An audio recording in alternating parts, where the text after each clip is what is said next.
Alright, welcome to day 2 of Google Sheets. First thing I want to do today is show you some neat stuff that you can do with Sheets. It tries to help you if you think you're making a pattern. So like if I start with January, February, then if I highlight those and grab the blue box and drag it down, Google Sheets understands that I'm trying to write the months of the year, and it will fill in the rest of them for me automatically. Okay?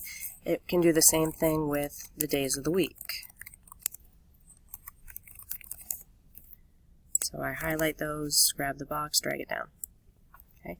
It'll keep writing the days of the week as long as I drag that box, so I can, have it repeat forever. Okay, I can also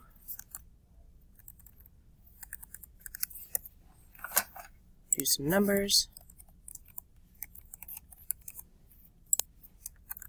Now this one keeps numbering. But if I don't put enough numbers in to begin with, like when I did this in class, I did 1, 2, 3. Oh, it's renumbering this time. Yesterday it only went 1, 2, 3 over again. Okay, now if I just want it to repeat the number 1 all the way down, I can do that as well.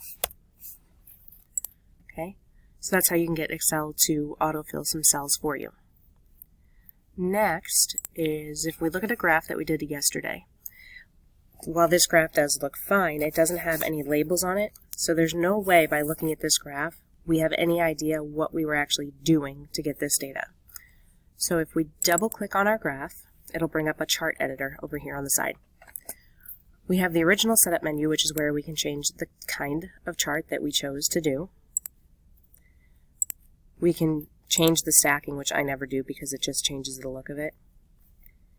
And we can tell it if column A, which winter, spring, summer, fall, is our labels. For this it is, so we're going to leave that alone. What you guys really need is customize. So under customize, we have all these different categories. So for the chart style, you can choose different colors if you want. You can make it 3D if you want. But where we add our labels is under the chart and access titles. So the chart title is what we're on first. This would be where we put in a very specific title as to the question we asked to collect our data. So for this one, I happen to ask my Gators Hubler rotation what their favorite season was.